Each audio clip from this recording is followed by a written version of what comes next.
विधानसभा निवडणुकीच्या नंतर विजयाचा जल्लोष आपण संपूर्ण महाराष्ट्रात पाहिला, परंतु विजयाच्या जल्लोषापेक्षा पर्यावरण रक्षणाचा निर्धार करून पर्यावरणाचा उत्साह ज्यांनी व्यक्त केला ते पनवेलचे आमदार प्रशांतदा ठाकूर।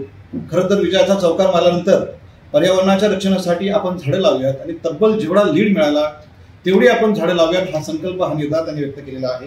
दादा, हा निर्धार, हा विश्वास कसा व्यक्त केला?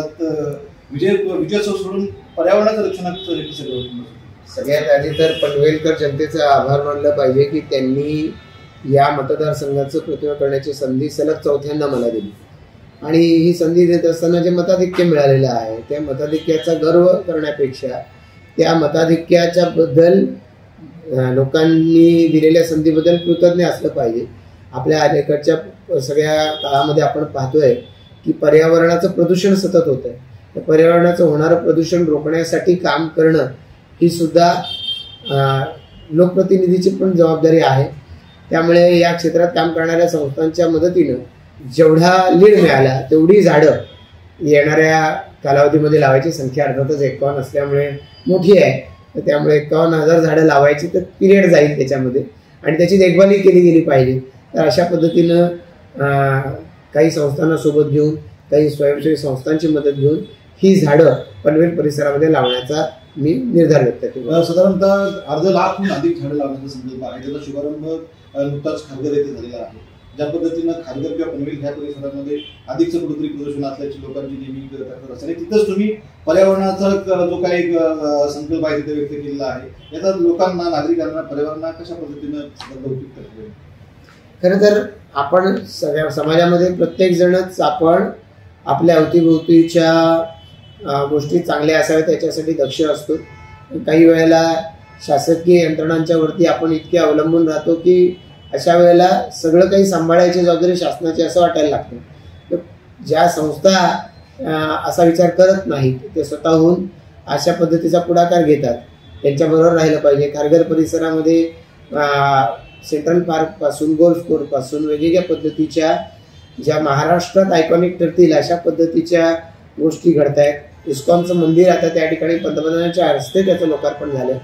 तर या परिसरामध्ये आपण ही पर्यावरणपूरक कशी सुरुवात करावी असं वाटतंय आणि खारघर सुद्धा त्याला चांगला प्रतिसाद देतील याची मला खात्री आहे। सर, साधारणतः तुम्ही मोठा संकल्प केला, ह्या संपूर्ण चळवळीमध्ये लोकांना सहभागी होण्यासाठी आपण काय आवाहन करणार?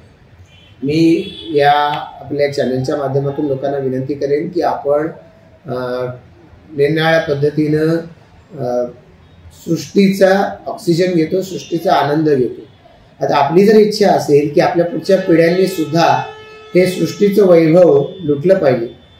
कोकणाच्या विषयी बॅरिस्टर अंतुले साहेब म्हणायचे की कॅलिफोर्निया झाला पाहिजे। इतकी नैसर्गिक वनसंपदा या ठिकाणी आहे, डोंगरदऱ्या आहेत, तर याच्यामध्ये तुम्हाला आम्हाला देता येईल असं सृष्टीनं खूप काही दिलंय, आम्ही त्याचं जतन केलं पाहिजे। झाडं लावली तर मला वाटतं की मातीची धूप थांबेल आणि एक चांगल्या पद्धतीनं या सगळ्या परिसरामध्ये पुढच्या पिढ्या या आनंदानं नांदू शकतील, भौतिक विकास होईल।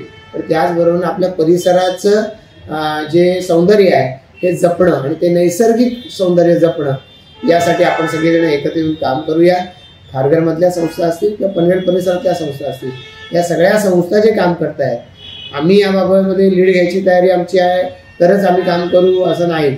तुम्ही लीड घ्या, आम्ही तुमच्या सोबत येऊ आणि या तुमच्या कामामध्ये आम्ही एकत्रितरित्या या ठिकाणी सहभागी व्हायला तयार आहोत। आपल्या सगळ्यांचं या उपक्रमासाठी मनापासून स्वागत। धन्यवाद। हे होते प्रशांतदा ठाकूर, जे पनवेलचे आमदार आहेत।